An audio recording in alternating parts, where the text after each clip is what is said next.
Good afternoon, folks. Welcome to tonight's WhiteWalkers Chat and Craic. On this month's show, we're going to be talking about the recent Ulster versus Zebra Pro 12 game. We will have a look at the Ireland versus England Six Nations game. Yes. And then we will talk all things Ulster Rugby with our guests tonight.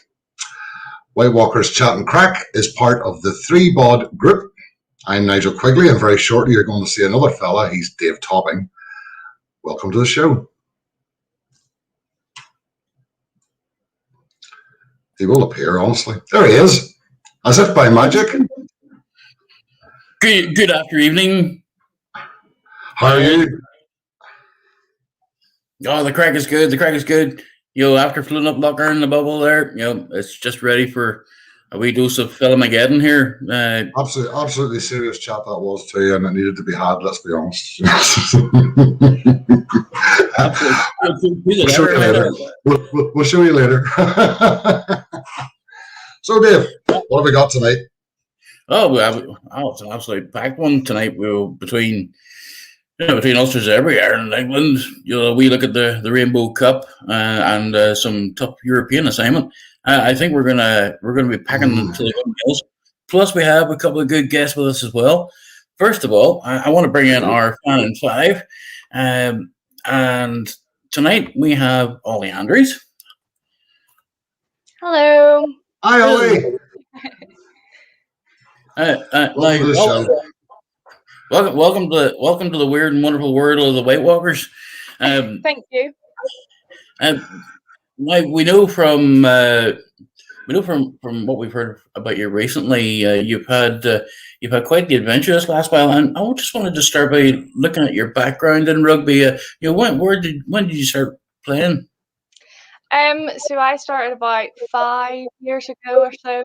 I was involved in competitive swimming, but love a good team sport, so thought I'd make a change and decided to join. And probably one of the best decisions I have made, and I have loved every second of it. Fantastic. And now I believe it was you were playing. Now we've done our research in. We know that you suffered quite a serious injury a few years back. Can you give us an idea of what happened or what you know of it? So my first ever season of rugby, I broke my ankle, which was quite eventful. But after surgery, I was back and playing again, and then obviously I suffered my injury this year, which was great. I'm so lucky, but I know full well that I'll be back and strong as ever once I get this next op and ready to go. Well, I think you've been very kind. I mean, it was quite a nasty accident you had the last time, wasn't it? I mean, you've had to go through quite a bit.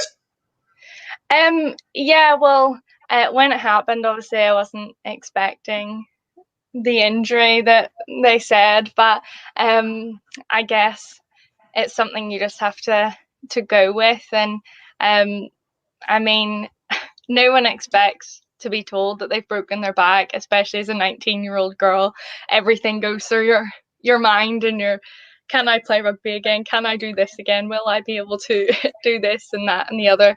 But with help and support, I cannot say thank you enough to all the rugby girls, because they've been what's kept me sane through my injury and everything. Honestly, if I didn't play rugby, then the likelihood of me coming back stronger after an injury like this would be very little. But obviously with all the support, it's like having 15 sisters or whatever. It's great. Oh yeah, absolutely. You've tell us, right, you've been fundraising. You'd fundraising for an operation. Tell us how that came about and the support you got for that. Okay, so obviously because of COVID and that, so for me to go back to rugby, I need this surgery because I have 2 metal rods in my back. So I need those out to be able to play again, and to just be able to live a pain-free life, to be honest, because I can't lay flat, I can't run, I can't jump, because they're like right in the middle of my back. So I'm completely, stiff from there. So kind of getting on with like little exercises and things that I can do. But so I went into hospital obviously for a checkup after, hospitals. And went in and they were like, oh, okay, it's going to be 2.5 years or whatever before obviously because of COVID. But I completely understand about like the 2.5 year wait because, with everything, there's such a backlog. But for 2.5 years, I got a rugby scholarship. So that would have been my whole uni career gone. And obviously that's what I was most looking forward to. So someone suggested that I made a GoFundMe. Obviously at the start, you're never too keen because, there's people worse off and you don't want help. You want to be able to do everything yourself.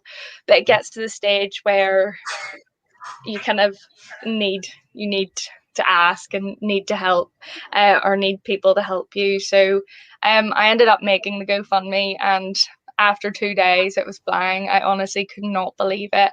And it was just with the whole rugby family and everything, like even with just sharing, and got a wee share from Jacob Stockdale and was all happy with myself. Oh, well, come on. From the flyer, you can't expect any more than a big grin on the face. Absolutely. But here, I believe that you're now pretty famous because I believe BBC interviewed you recently about your exploits. Yes, they did indeed. So I got contacted and I went on, and honestly, it's the most nerve-wracking thing I've ever done. I think we've actually got a bit of a video on that, haven't we? Yeah, we do. Yep, from BT.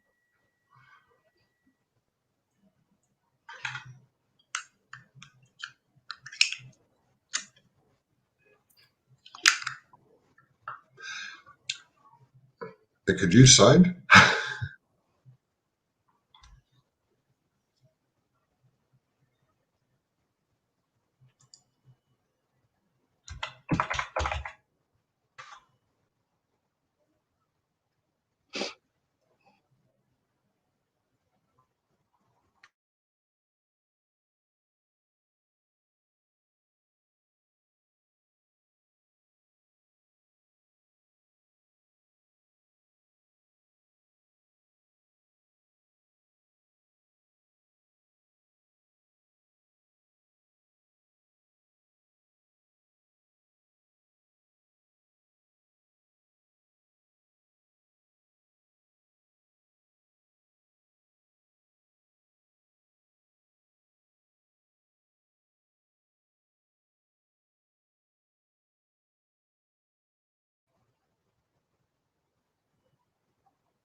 There we are. That's the 2-year-olds in the back there, Ollie. Obviously. Luckily, our fans can all lip read, Ollie. So.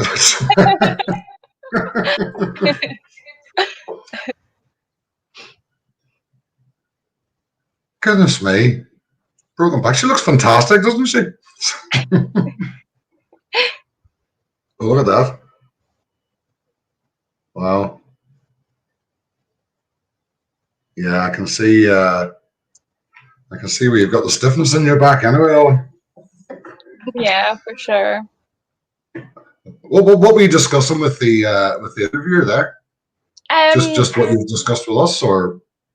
Yeah, so we were just talking about obviously the injury and like the effect it's had on me. So but I'm a bit of a nerd when it comes to x-rays and things. I'm studying sports therapy and rehab, so I ask all the doctors and radiographers for my scans.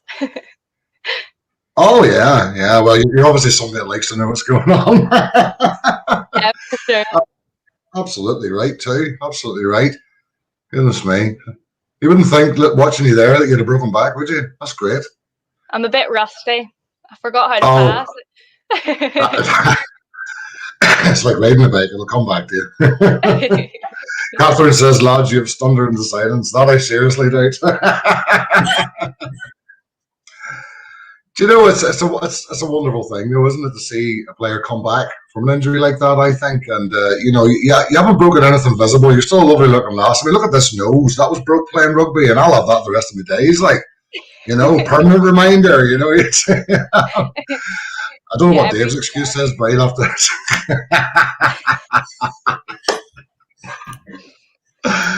But, let's see, Ian Gilbert, a big virtual hug and several totally harmless elbows to the head for all on the show from Madrid. Ian, how are you, mate? Good to see you. Good to see you. Somebody says you were a prop, Dave. That's right, you were a prop, weren't you? I was, for all my sins, but you know, at least then I could always take the mickey out of the scrum halves and the wingers. You know, there's nothing wrong with the winger. Oh, absolutely. But Ollie, I believe that you've reached the big target for the fundraising. Yeah, so it's looking like my on bottom, go funding. It's looking like my surgery is going to be in May, hopefully. Right, but we're still obviously waiting for a date, because even going private, they're still taking like urgents from the NHS, so they're being really good with fitting me in and trying to get me in as soon as possible, because obviously they want to help just as much as I want to get them out, because they realize I'm young, and they're being really, really good as well. But rehab's going to be the hard part after. The surgery is probably the easiest part. It's just getting back, especially now I'm going back to rugby, rather than my first surgery was getting back to being normal and walking about and actually being able to get up and down by myself, you know. So yeah. Oh, it's brilliant news. It's great. That's great news. Funny, just one there, Joe Lyons, and it's a very pertinent question considering what we're doing. Whatever about the physical aspect, how have you coped with the mental end of such an injury, and obviously hopefully getting back to playing? You know, how do you cope with the mental aspect of that, Ollie?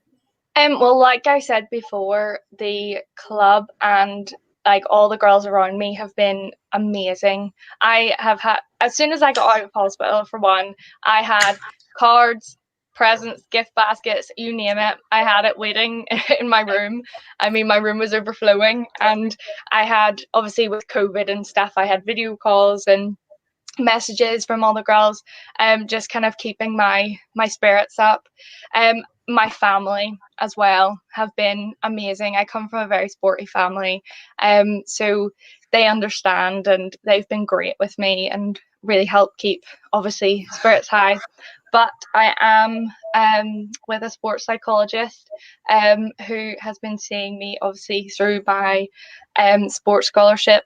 So the uni put me in touch with her, and obviously she's been giving me all these different exercises and things to do. So they've been very helpful, and it's something, to be honest, I never thought I'd see myself do, because I've always, you know, I'm quite stubborn, so I've tried to help myself through different things. Obviously, when you're struggling, you just kind of keep yourself going, but with something like this, you definitely need the people around you. And yeah, just like the rugby family or community have been amazing with all the messages and things, and especially when you get those messages, just even I hope you're well. You know, it means people are thinking about you, and it kind of gets your spirits up as well. Absolutely fantastic. It's great. You strike me as somebody with a very positive demeanour anyway, but maybe that's just for us tonight, you know, because Dave's so funny. Sorry, Dave's over there, isn't he? And who's over there? But listen, that's fantastic, folks. The link was at the bottom of the page. Maybe Joe will put it up again. The GoFundMe link. Great cause. Get this girl back playing. And I just think it's wonderful the rugby community support their own. And it's fantastic to get you on, Ollie, and listen to your take on this. Really, really do appreciate it. Brilliant Thank you very stuff. much for having me. Well, not at all. It's been an absolute pleasure. No, keep in touch with us, and we'll we want you on again. We will have you back for another show. Thank you very much. That's great, Ollie. Thank you very much. See you. Catch you later. Wow, what a girl. Wow. And whilst we're on the subject of ladies rugby, a big shout out to our own Ilse von Staden, who is having her birthday today. So happy birthday, Ilse. Hope you're being spoiled rotten. Did everybody hear that? Hope you've been spoiled rotten. Ilse's on our show quite often. Really knows her stuff, that girl. It's great to have her on. So have a fantastic birthday from three bod group. Right, Dave. Where do we go from here? That was very good. Oh yeah, wow. Guests. We've got a few people to bring on, haven't we? So who will we drag up first? Who do you think we'll drag up first? Oh, you know what? I think we will ask our great expert of the mixed ability in Taggish rugby, the Tiger himself, Gregor GALWAY. Hey, Gregor. There he is. Got the Tiger shirt behind me, by the way. Not wearing it. Yeah. See that? Sorry. How are you, mate? Good. Good to see you on. Good to get you on as a guest. We thought no more of this fan on 5. Get him on as a guest. I know. Absolutely. After the fan. I'll go on. Suppose we're bring Chris in too, hadn't we? And of course, live and direct from the South Wales Ulster Rugby Supporters Club, Mr. Chris BROWNFIELD. With his light turned off, obviously. I told him coming naked was never a good idea. Yeah. Good evening, folks. Nice to see you. Evening. It would be nice to see you too, mate. Thank you very much. You and I have got the same hairdresser. I see that. Asa, you're very, very welcome. Hope you have a fantastic day. That guy is Jimmy over. He's the invisible man, I think. Look at the comments. Maybe you need to go back out and come in again, Chris, because we can't see you at all. It's just a black screen, mate. You can't see me. Okay, I'll go out and back in. Okay, right. I'll rejoin. Yeah, log out and come back in again and see if we can get your video up, mate. Right, okay. Yeah, let's try that. Now we've got the logo. That's great. Anyway, while we wait for Chris to come back in, right? We'll have a quick chat about the game we had last weekend against Zebra. Ended up with a 49-3 win to Ulster in what turned out to be quite a bizarre game in a way, but we should be used to those after the Six Nations ones of late. We had a red card. We had a bizarre choice of change of players by Zebra that actually ended up costing. I actually remember sitting and I didn't have enough fingers and my head was going, and I probably had a few beers on me at the time too. Let's be honest, after the Six Nations games, trying to think, how have they ended up with 13? It ended up their choice of bringing front row players on, and they had to concede another player. Although maybe Dave, you can explain that technically better. I think the way I seen it, Nigel, and fair play to Andy Brace. I'm gonna give Andy Brace his due here. He was very clear, with the Zebra coaching team about exactly what was expected. Are we having scrums? Are we having uncontested scrums? The replacement hooker is not comfortable in doing these things, and all of a sudden then he's comfortable. So to a fairly well, it was 4 minutes of having to listen to some strange jokes and repartee from the commentators on the night, but eventually it was sorted out, and after that, all you could see was just you could see Ulster piling on the points regardless of where things were going. I think once that red card appeared, we just knew then it was going to be pile on the points and see what happens. Yeah. Gregor, how do you? Up until the red card, Gregor, how do you think Ulster played? It was like a scrappy game, but once you get some points on the board, like against the 14 men, then it's like the Kings last year. Everyone was trying to get points from early on, but that's what you have to do against those teams, because they've beaten their rivals Treviso, but they only those beating those, I think. Absolutely. I thought that we had a lot of young players in the team, and they really did try to play some champagne rugby, I felt, and they were nearly trying too hard. Sometimes it was very inaccurate, the passing wasn't right, but when it did pay off, it was beautiful. It really was. They just took it. And I often think if they ever get that brand of rugby right in Ulster, which they're not far away from doing, it's going to make them a different side in attack. Oh, there he is. Chris is back. I'm too sexy for my shirt. Chris Brown.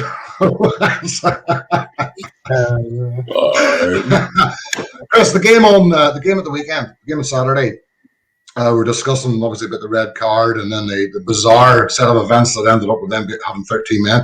But we're talking about how Ulster really played up until that. How do you feel the game went up until the cards? Because really it was a foregone conclusion, wasn't it? Once they appeared. Yeah, it certainly was. Can you hear me, gentlemen? Yep. Yeah, absolutely, mate. No problem. Yeah, cracking.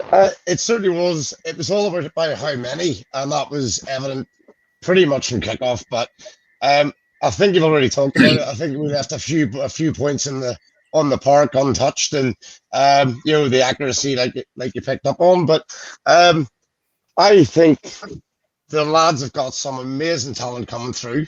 It was just nice to see some of the young bucks getting the run out, and I know the lads haven't played together much over the last couple of weeks and whatever due to the lockdown, but certainly Joe Shepherd and I talked about it sort of off screen last week a wee bit, and it's almost as if we've peaked, we were a year too early for this really, and I think next year, if we really continue in this vein of form, we're going to be very, very much closer to Leinster next year, and certainly pushing on the Champions Cup more than we have perhaps this year. But the Zebra game, Nigel, I think the Zebra game, I would have liked to have seen us go well beyond the 55-60 mark on the board. I think we had that in us, and it was just those throwaway passes, sometimes a wee bit almost too eager. Everyone wanted the ball, everyone was prepared to throw it about a wee bit, and they just weren't always going. The 50-50 passes weren't always going to hand, really.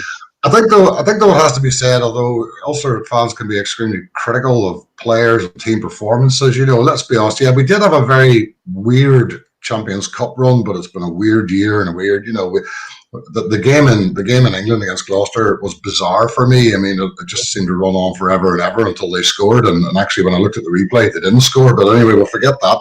The game against Toulouse at home. I mean, that's a complete champagne Charlie side, and we damn near done it. We were within a score of them, so that was good. But in the league, with the exception of Leinster, nobody else has beat. We beat everybody. So we are closer. Yes, there is that extra bit to go. I think Stephen Ferris said it. It's just that, and actually Anchorman said it as well, that we are. We're very. When it comes to us, and there's the Anchorman. Oh, there he is. When it comes to Ulster and Munster, for example, Ulster are probably better at putting away the mid-table and lower-table teams. We'll put a bigger score on them. But at this moment in time, Munster are still better when it comes to the crunch end of the season and knocking those big games out, and that's where Ulster have to get to. So there's no difference between the two, I believe. It's just how they do it. We pile on the points on the lesser teams, whereas maybe Munster don't so much. But at the other end of it, Leinster tend to be a bit more clinical when it comes to the serious games, the semi-finals and the quarter-finals and stuff, and that's where we sometimes fall a little short. It's a small thing. It's been something that's been going on for a few years, but it's partly up here. It's coaching. It'll come. The skill is certainly there, and if we can get that accuracy in, it's going to happen. But the tries, well, there's only one really we need to discuss, isn't there? The last one, Bradley Roberts' try. I mean, goodness me. I was so chuffed for the lad. It was unbelievable, wasn't it? The relief in his face was something not normal. It was when the space opened up in front of him. Well, put it this way: it was a case of get the wipers out once you get the things out. It's almost Titanic proportions, for the relief. It was like, I mean, let's be honest. We've got to be Celine Dion on that. It'd been grand. Yeah, that try from Bradley Roberts has been coming for a long way out. It's been absolutely nailed on to happen. It was just such a fantastic try with a breakaway and the go with a whitewash. And I think he was almost waiting to look over and think, is this going to be chalked off? Because I've gone over here a wee bit like Rob Little, and I was half expecting it to be chalked off, but it was a brilliant moment. It was great for him. I remember the first game he played. I remember the first game he played for Ulster. I don't remember. I can't remember who it was against, but he came close to scoring twice on the back of mauls, and the forwards were really trying to drag him over the line to score. He must be a popular lad. So it was nice to actually see him pick up the ball, see the space, and go himself. And it absolutely made his day. Peter Burke put a comment up there. I think is probably right. Ulster have the quality, it's the execution maybe that's lacking, and that's something that I think we all accept. We see what they're trying to do. They just need to get more accurate and more consistent with it, and it will come. What do you think, Gregor? Yeah, he'll never forget that moment. Like, we're fans, it would have been like the fans would all be cheering Barry Roberts on. He'll be like on his TV. He'll be like the people will be like, "Did you score for Ulster?" And he'll be just like, "Yeah, against Zebra at Kingspan with their fans." A memorable moment. But on your point, Nigel, I think we have got to get into the habit of putting sides to the sword and properly finishing them off. And we look at some of the games of late where we had it in the bag, and literally almost like the Wales-France thing, we start to have almost too much belief that it's a done deal, and the sides just start to start to come back at us again and put us under that pressure. But I just think there's been a few times this season when we genuinely could have put sides 20, 30 points on the board beyond, and it didn't happen. For that accuracy thing is basically what it is. I see a question down below. If you could put it up, Joe, from Catherine Beachener. If you could put it up, can I ask, how did Gregor first get interested and involved with rugby? There's one for you, Gregor. Right. I was just like the love of it, like the ball. It was just like the people. 2012 was like the first time I supported Ulster. Like, I got the autographs. I was about to say I've got it up here, but it's in my bag. Just like some of the famous players, like from all the countries. It's like, it's part of the rugby family tradition that you go everywhere, then you meet rugby fans that you've never met. Like, that's the joys of it, I suppose. Brilliant. Because there's one thing I'd tell you: Gregor knows his rugby. He definitely does. He follows everything rugby. Every blooming forum I go into, he's there and he's commenting. I was watching the MLR. It was great, like, supporting them, because like there's a few Ulster boys out there, which is good to see. Well, I'm going to fire out my old claim to fame again. I once watched on Facebook the Korean Army versus I think it was I'm trying to think of the name, Hyundai Glovis on Facebook, and it was so evident that the Army team was coached by a forward and the Glovis team was coached by a back. One team was destroying the other up front, and every time it went out to the other team's backs, they just ran through. It was teams I'd never seen before. It was a different country. It was watchable, I've seen some of the MLR, and it's great. Right, that's that game. But a couple of quick things before we get on to the Six Nations game.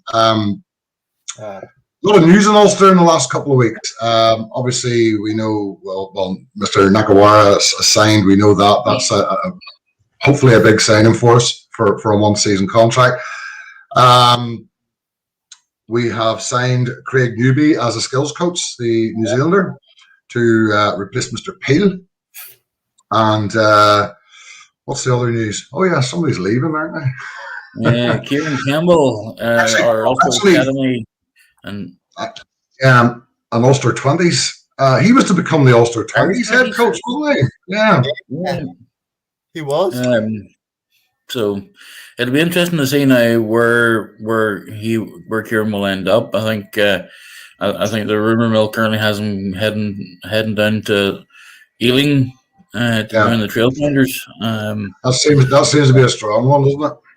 Yeah, it's unfortunate when a really good coach and both at Ulster and at Irish level leaves. But here's a question: would you rather promote in-house, or would you rather take somebody in from inside, where they may not have the the experience or the personal relationship with players, or would you rather go from the inside where you have knowledge, but I can recall running into a academy forwards coach a couple of years ago, and was talking to him. I met him a few times, and he told me back then they aren't growing on trees; they're hard to find, but they find them, and Kieran Campbell was a big part of that, and an awful lot of that I think was down to his knowledge of the local youth, the local schools, the setups. He also has, of course, you've got Dan Soper there who plays into the youth side a lot too from his background. There's a lot of knowledge there. I don't really know the other staff in the academy. I don't know if you guys know the names or who they are. My gut reaction is somebody local has to be involved to keep that connection with the schools, with the clubs, with the young players that are out there. But they've also got to become a pretty decent coach on coach side as well, because that's part of it. I don't know. I mean, are you aware of anybody that may be putting their hand up for that locally? I mean, nothing's coming out of the woodwork yet, but we've talked about it quite a lot. We've got a massive following, shall we say, of the academy and the Ulster A's over here in South Wales, and we do get to see the lads quite a lot, to be fair. And I mean, we've been banding across a couple of names, and I don't know what you guys think, but certainly one name that came up recently was Brian McLaughlin. Getting Brian back in at this level might just be an absolutely brilliant opportunity. Again, he knows the youth development sides really, really well. Another one that we banded around earlier in the month was potentially somebody like David Humphreys, and bringing Humphreys in at a completely different level of the game. Someone who'd be really, really respected at all levels. And then you sort of people are then banding around the Rory Best angle, and even names like Trims and the anchor man were chucked in the hat at our side recently. But again, someone then turned around to us and said, "But is that jobs for the boys?" Rather than somebody, there he is, look at that for a slug, beautiful. I think the anger man's quite happy on the TV, and so is Sunday, and he just promotes his penguins and potholes caps all the time, which we caught him doing on television recently. But it is a really interesting thing about, is it someone from in-house who knows the Ulster Rugby way and the Ulster Rugby system, or should we be going further afield? And obviously Kieran was lined up with the Irish Rugby under-20s, as their head coach. And he's obviously dropped that opportunity as well to pursue, hopefully bigger and better things. And he goes on to make an absolute success of himself. And I wish him well in line with the likes of Mark McCall at Sarries. And you just want him to achieve that, the greatest thing. But the more local thing is, who is really going to pick it up? He has done tremendously well. Would it be perhaps a combination where they bring in, because they've obviously got, Kieran's not the only person in that academy, but so he's got the structure below him. Do they look for somebody that could become a serious youth coach, but has the structure below him to keep the? I mean, what do you think, Gregor? You probably know a bit more about the academy. I did not know legit. I don't have any links like that. I'm not. All right. I'm just saying, like, we need somebody youth, like somebody who knows the province, like, because like somebody like Ballock, like, if we didn't have Campbell, we would have like Sophia Mallory and Ballock, so like we need future players like those. Just saying. Well, I know from I know the two guys that are in there, Johnny Gillespie, obviously looks after talent development, and Michael Black is the provincial development guy. One of those two, I'm sure they'll certainly be considered for it. My concern would be, exactly what direction do you want to take it in? Do you want to go the way of somebody like Humphreys or McCall or Brian McLaughlin? Definitely, I would agree, is a good shout. Definitely, it'd be nice to get him back involved in the Ulster setup again. But it's whether or not, as you say, they don't grow on trees. There's very few about, and maybe very few want to take that job on at this point in time. Hard to say. Anyway, if you don't mind, just going to mention our partners tonight, because otherwise I fall out with Joe, he says, on the private chat there. You're very welcome to the WhiteWalkers chat and crack. Tonight brought to you by Hellbent Foods and K Nako Biltong, two of South Africa's finest ranges of artisan food, based right here in Ulster. not Wales, Ulster. Did you get any? Yeah, Chris, I bet you have. Yeah. Oh, we definitely have. Trust me.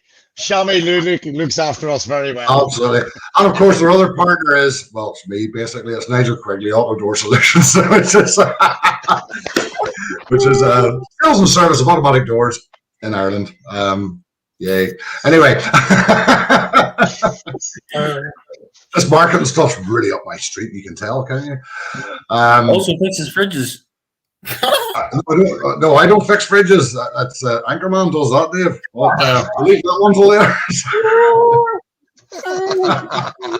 Gee, you look nice. Anyway.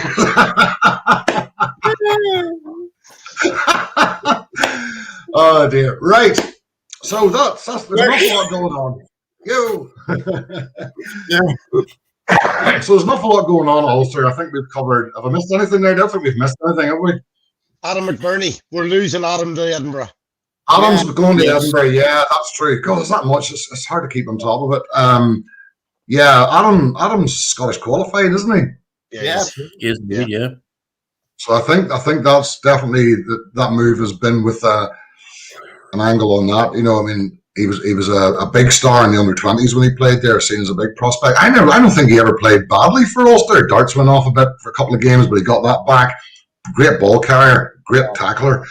But I think not just in Ulster, but because obviously we're talking about trying to keep the talent in Ireland and move it around where possible. We're just a bit thick on the ground with quality hookers at the moment, aren't we? Even at Ulster, you've got Herring, you've got Andrew, you've got Stewart, who's been out injured. You've now got Bradley Roberts is coming. He seems like he's going to be part of the setup. Yeah. There's 4 hookers just in Ulster, and you go around all the provinces, and they've all got that depth. So I think Scotland are maybe looking for. Sorry, mate. I think that's one for Dave Toppin as a prop. He knows more about hookers than I do. Well, allegedly, I heard that too. Super pain. Fella. I'm going to be honest.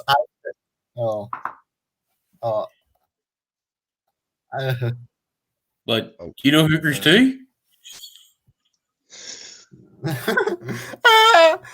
was I about to say? I was about to say, oh yeah, I told the Edinburgh fans that you've got a great guy and I think when McBurney is. I think he's been brought there with a potential look at representing Scotland. I don't think there's any doubt about that. Really, really, really, really do think he's got a chance of representing Scotland. They're sticking the ground with hookers, and he's a good one. And under the right coach, he could really push on. We could end up regretting we lost him. But right, we're going to move quickly on to Gregor. I think you might need to go out and come in again, mate. Seem to have lost your signal. We're going to go into the Six Nations game. Let's have a quick scoot about that. Then we'll briefly discuss the Rainbow Cup and the European Cups. What a result on Saturday. Guys, what I'm going to tell you what I think. I mean, what a result. Fantastic. Always great to beat the old enemy. And I thoroughly enjoyed it. Drunk lots of beer watching it. Yelled and shouted at the screen, and we yipped and yipped. But see, after it all, I couldn't help but think to myself, had we played that way in the first 2 games, we'd have been playing for the blooming title on Saturday. What do you think? Absolutely. Yeah. Go on, David. Yeah. I think myself, I actually was quite encouraged by what we seen, in the England game, because it shows the natural progression between where we're at the start of the tournament and where we are now. I think a lot of people, and myself included, we have criticised Farrell up down left, right, and centre over the last few months about selection policy, and at this point, I am going to mention the Cooney conundrum. There he is, Cooney. I'm going to mention the Cooney conundrum because we all know, even Anchorman himself mentioned it on Friday night with Zebra. Never gets old. About how stoic Cooney has been in the last few months about not getting into the Ireland squad at all, or even worse, being a tackle bag holder like Big Stew. For me, I've seen the progress, and I'm happy with the fact that we've progressed. But I think we have to forget that we are still a team in transition, and it's going to be a transition for now. And it looks like the same thing will happen with England as well. Judging by what we've seen over the last week or so. But for me personally, I think I didn't think there was enough cohesion really to expect a big win off the bat. And then obviously with the retirement of CJ, as Catherine mentions there. We're losing one very, very good player in that team, but we do have some very good players who can slip into the number 8 position. And I think now's the time for us to start looking forward now next half of the cycle, because we are now starting to wind up towards a World Cup. So we need to start thinking, right, let's have the personnel in place. If people aren't going to get a chance, let them know now and at least give us half a chance at it, to get a settled squad for that World Cup. And even if it is bringing more younger talent in there, so be it. Whatever has to be done. Chris? Yeah, I think drawing on from Dave's point there, I think they're in that transition point for sure in terms of, do they start bringing into a lot of young talent at this stage, or is Farrell likely to stick with what he knows for another couple of years, let the existing guards see out the French World Cup in 2023, and then after that start flooding the park with the new young guns, which are coming through at some absolute massive rate of knots. And for me, maybe last year, maybe the Autumn Internationals would have been a perfect opportunity to dabble and actually see what this young talent can do, rather than at the Six Nations. It wasn't going to happen. It was too late. But the Autumn International was a perfect opportunity and a very, very disjointed sort of season anyway, to start throwing young blood in and just seeing what they can do.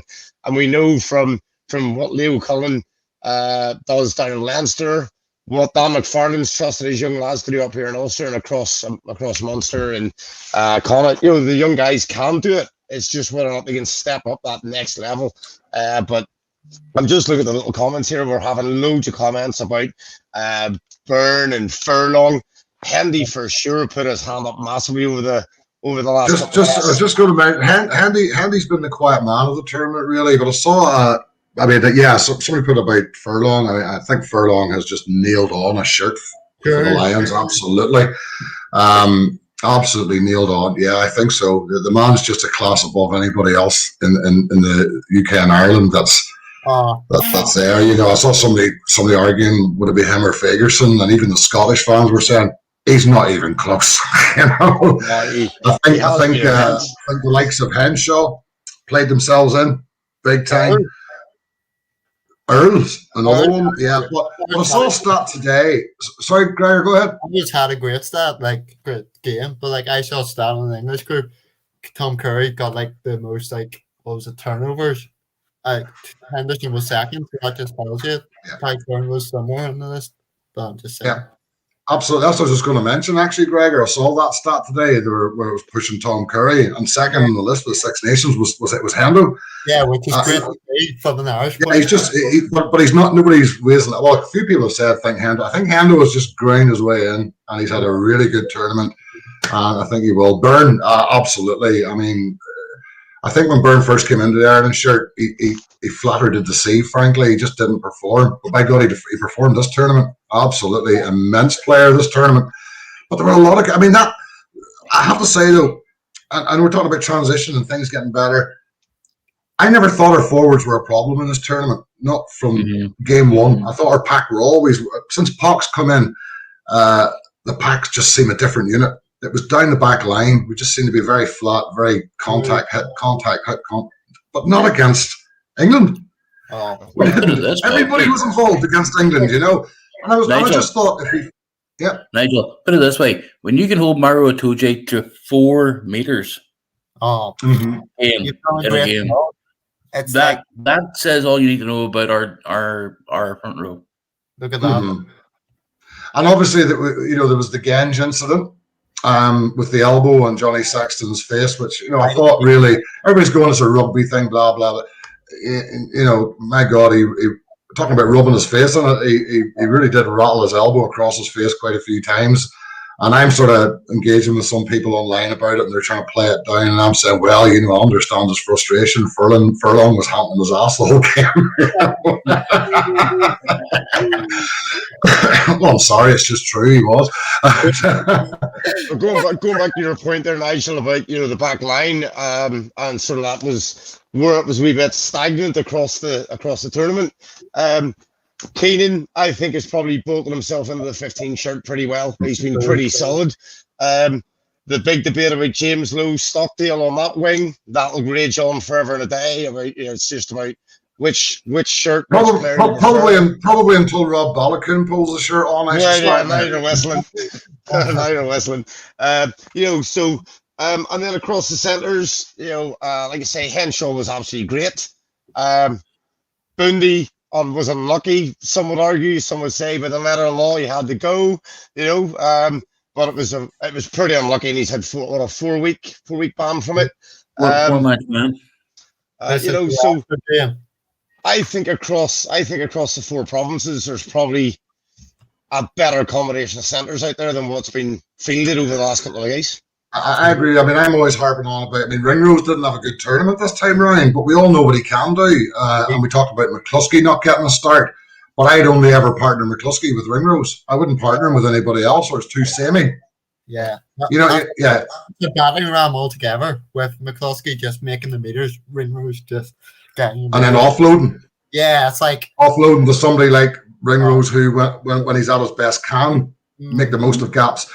So I wouldn't partner him with anybody but Ringrose. But how do you drop Henshaw? It's one of those things you can't. I mean, the way he played, so it's bad timing for McCluskey because he's in amongst some really good centres. But I think there has to be a decision taken on him whether they keep him involved, because he's going to switch off, isn't he? How many camps do you go to, not get games before you go? I've had enough of this, and maybe start looking at somebody from down below coming in.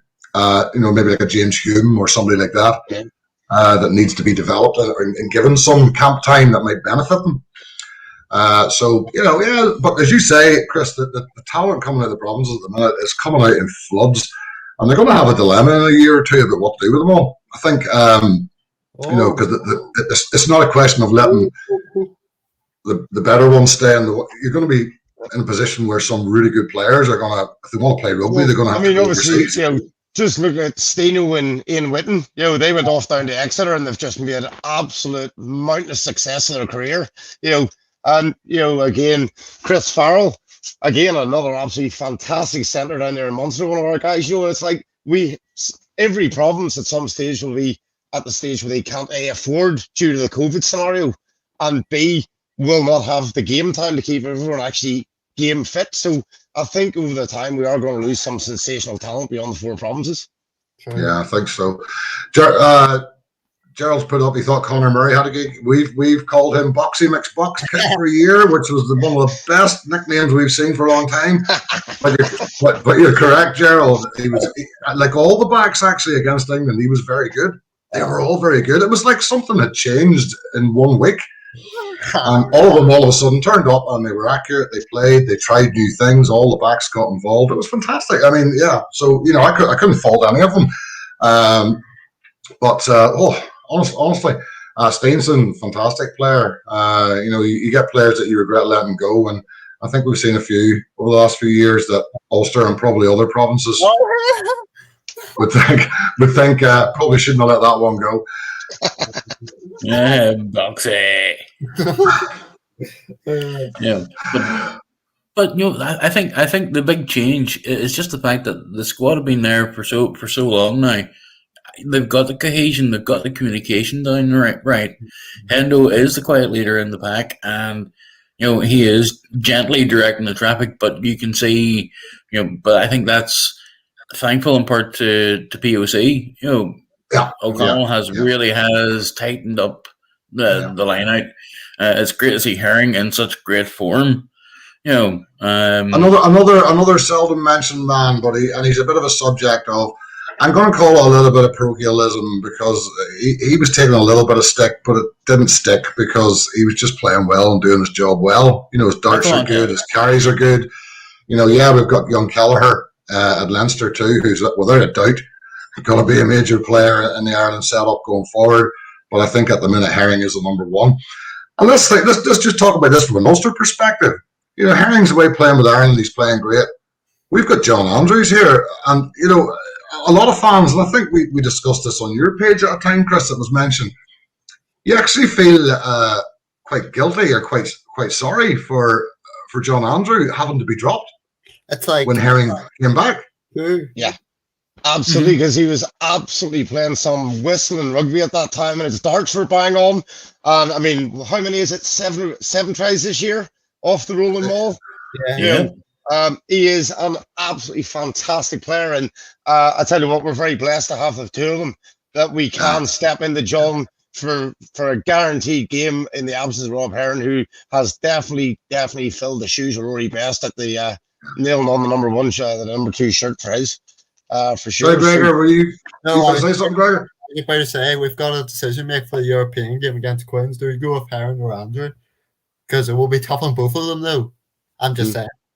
Your timing is unbelievable, Gregor, because looking at the time we're going on, we need to move into things like the Rainbow Cup and the European Challenge Cup. Oh, man. So that was I tell you, couldn't rehearse that, could you? So what would we like to discuss first? Will we go European or the European's the next up, so we'll go for that European. So we've got what's a very tricky away tie to Harlequins in the Challenge Cup. Yeah. So let's have a little chat about that, because I mean we've got a absolutely superb record against Harlequins home and away, but I think we're facing a slightly different Harlequins setup this time around. What are your thoughts, David? Yeah, for sure. You know, with the amount of changes that Harlequins have went through recently, that at this point in time, you know, they seem in reasonably good form, and I'd be slightly nervous about it actually this time around, which is not like me. You know, like I've watched plenty of Harlequins games, you know, from the stands, you know, and it's over the years, and you know what, you could always tell, especially whenever we used to have Cal, we used to wind up Cal Sinclair or something rotten when he was in there. Obviously, he's gone now. But from that perspective, looking at what they've got at their disposal at the minute, yeah, obviously I still think Ulster will win, but I don't think it's going to be the cakewalk that everybody expects. You know, it's going to be very, very tight. Gregor?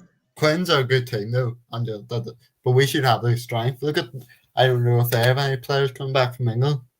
I'm just saying, but we should have enough, because if look at Henderson back, Stockdale back. We've beaten them.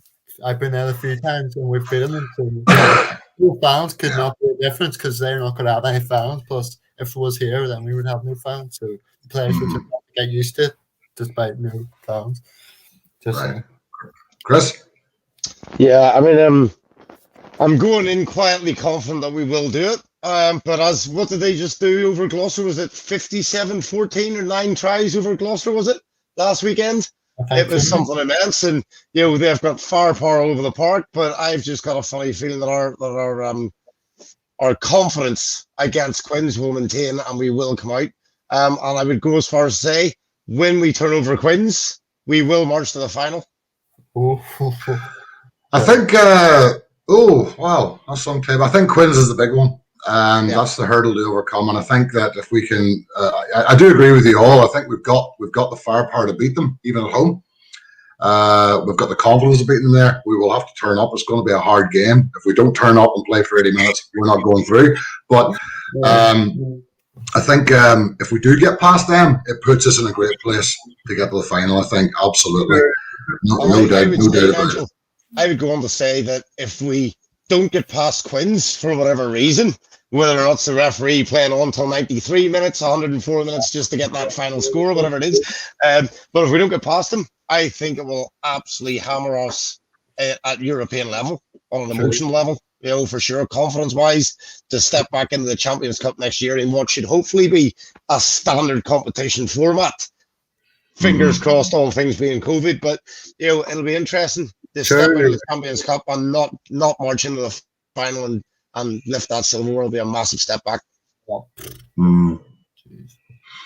Very interesting. It's well, Gregor makes a very valid point, because we've been playing, all the provinces, Leinster particularly, have been playing without most of the internationals most of the season, with the way the season has started, the Autumn Nations Cup, the Six Nations, and then COVID breaks, etc. Not so much, but the players we have been missing are very, very key players. And if we get all those players back fit, which I believe we will, then absolutely it's going to add another dimension to our attack. Our pack kind of fell apart a bit against Leinster, but that was just a bizarre game anyway. In lots of ways, our pack are normally not as bad as that night portrayed, and they got it back on track against the Dragons and against Zebra when they were at 15 men. So I think up front we're going to be okay. We know what the backs are trying to do, and when they do it well, it's beautiful. And do we think, as the hints have been, we're going to see Will Addison very soon? Yes, absolutely. The rumor is he's good to go. Oh, How strong is that rumor, Mister? Or that close to it. Oh, well, okay. the rumor was we'll see him before the end of the season. So we'll see him for the Rainbow Cup.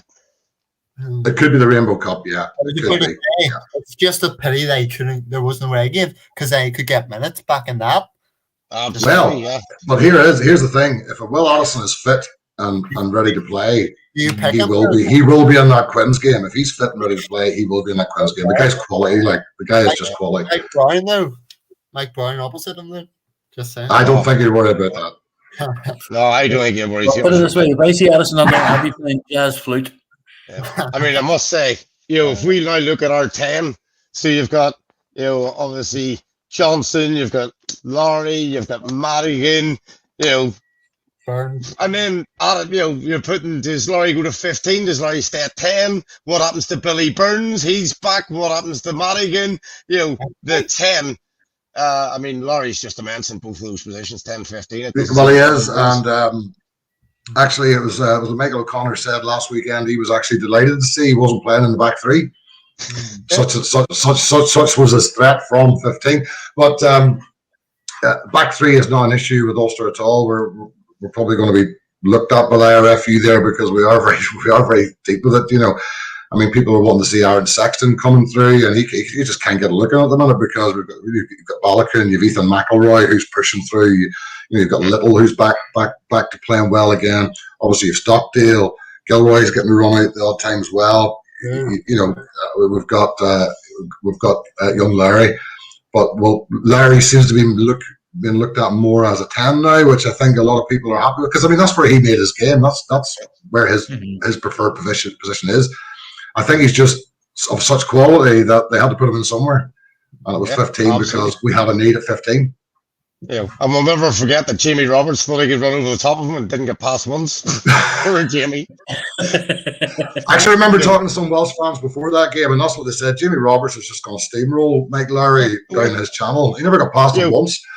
If Big Leonie Nakawara can't get past him, Jamie Roberts hasn't got a hoop and flip. Simple as, Right, okay. All right, well, so we think, all four of us think a win for Ulster? Yep. Win. I bet you every Irish fan bets we're going to win. I'm just saying that.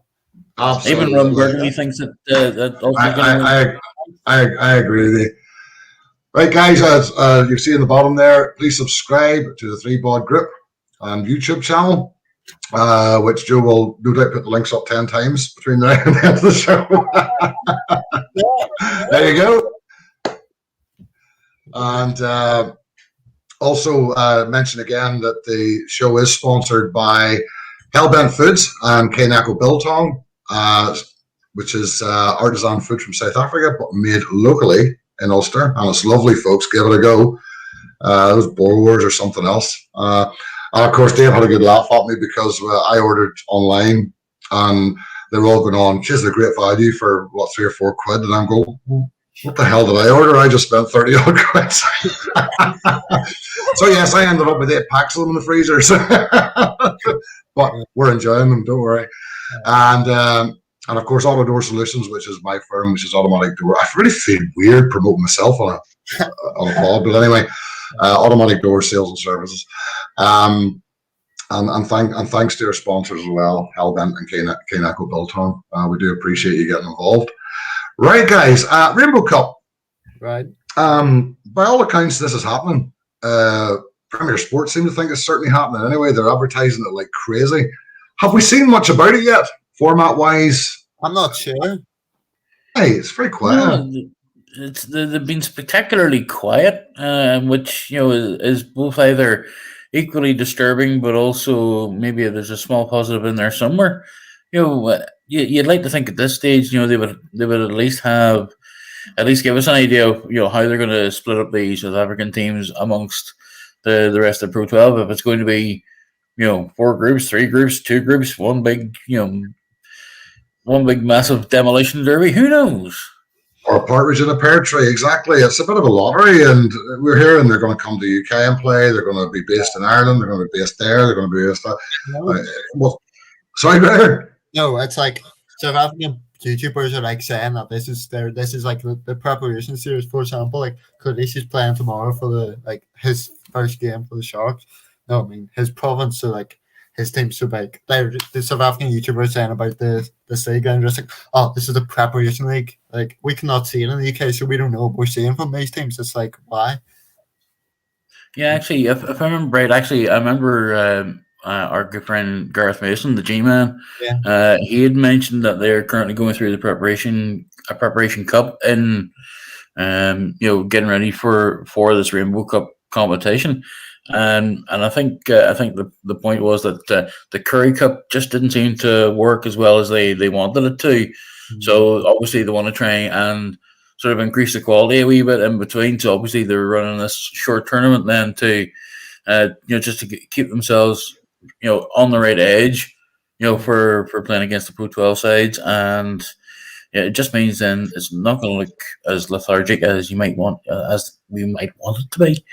It's just strange. It is really strange. It's like trying to drink too many beers and then find out they're all non-alcoholic. It's that sort of thing. It just seems to be not that well publicised outside of Premier Sport. I mean, you watch the Pro 14 games and they're out there, they're pummeling it away every ad break. But outside of that, we're not seeing much about it, are we, Chris?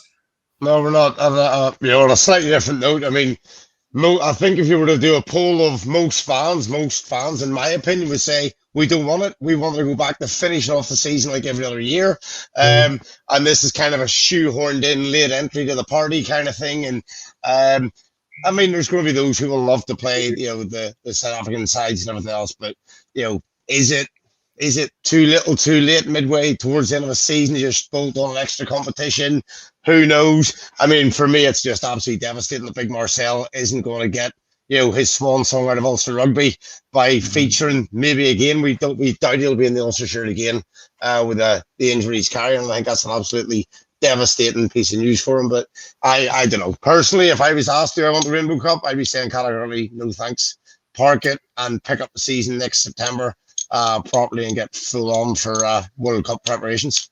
What do you think, Gregor? I agree. Just grab it, regardless of what, will South African fans come over? Maybe. But they'll have to get, the vaccine because, we're ahead of them, essentially. I'm going to sit on the fence here. Okay. Good, man. That's your job. I actually think it could be interesting. Yeah, I get the arguments about just having a straight 12-team league and whoever wins it. But we've got to accept the reality of the financial world we live in now. The whole reason they went to playoffs is it's more games, more crowds, it's more income, it's more TV money. And that's not going to go away. And I think if the South African teams, and I've no doubt the South African teams will bring in considerably more cash, I think we've already seen the figures, into the league. They will also increase the quality of the league, of the opposition. I have absolutely no doubt about that. Some of those teams are going to be bloody hard to beat. They will compete in it, in my opinion. I think it has the potential benefit of really improving the quality of the league. I actually think it has. Now, we need to give it a season and see and what the format will be and how that works, because we're not 100% sure. But I think it really does. I think it really does have the potential to make it a better league. We will see. We will see. I think. Just throwing something out there, because you mentioned about a flat out win the league, move on. I always have had a belief that we should have someone who wins the Pro 14, Pro 16, Pro 12, call it what you want, outright, and then there should be a separate, almost challenge cup within that you play for separately for the final. You know, I think if you top the table, and now doesn't work because of the two conferences, but when it was just one table, I think when you won that league outright, that should have been the title, and then there was a secondary competition to win for a cup for the quarterfinal, semi-final, whatever you want to call it, final. But you know, again, that opportunity, you know, has become impossible now with the conferences anyway. But is it going to be for? Hey Dave, what's your thoughts on it?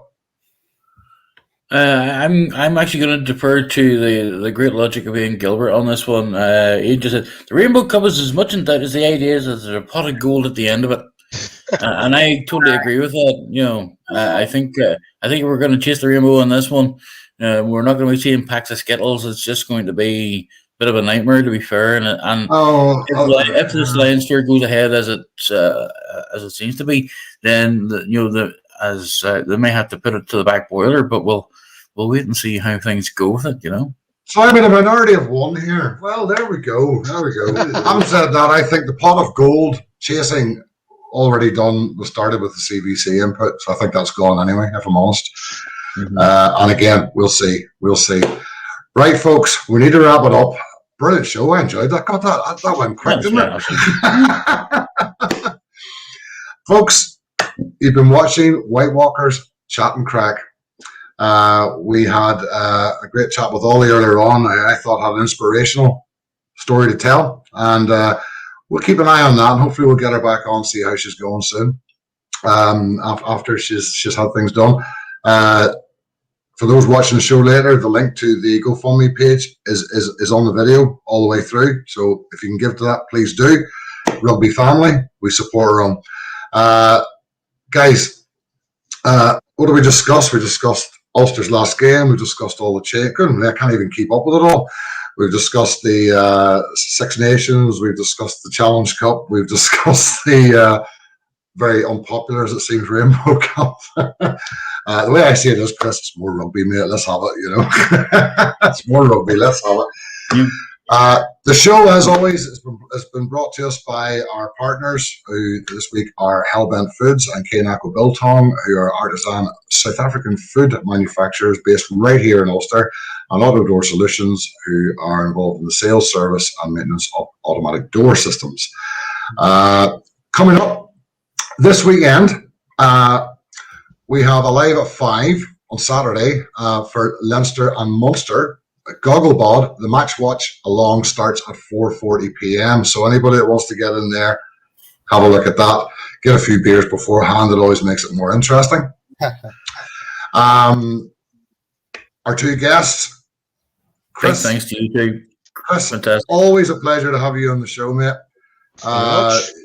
We love your input. We love you bringing what you know to the show, and it's always great. Always a great contribution, mate. Gregor, great to finally get you in as a guest, and this will not be the last time, my friend. Twice, just saying, twice. Absolutely. Here, not a guest. Absolutely. For the great comment, Exeter are still the best, Lou. Just saying. Read that there. Read that there. Here. As I say in Belfast, hide your waist.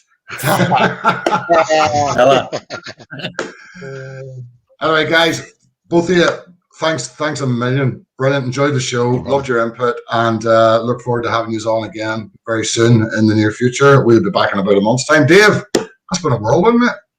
It's been an absolute tornado of Something. absolute banter. It's been fantastic, and thanks to you two guys for really bringing the banter in for the night. We really enjoyed the crack, and thanks to Ollie as well. Absolutely inspirational story, and certainly if you get a chance, do get a watch the video. Do have a look at the GoFundMe page, and certainly help out where you can. But no, Nige, as always, a pleasure, sir. Yes, you too, mate. You too. And folks, thank you all for tuning in. For those that watch later on, thanks for watching it. They are legends. They all are legends, by the way. The people who watch, if you hear us, they are legends. They deserve everything. Absolutely. So, if you're stuck with folks, this is fair play. fair play to you, boy. Folks, this has been WhiteWalker Chat and Crack. We've enjoyed your company tonight. We've thoroughly enjoyed the show. Look forward to seeing you next time or in a month's time. In the meantime, follow the Three Board Group. Enjoy the shows, contribute, and have a great weekend. Good night. Bye.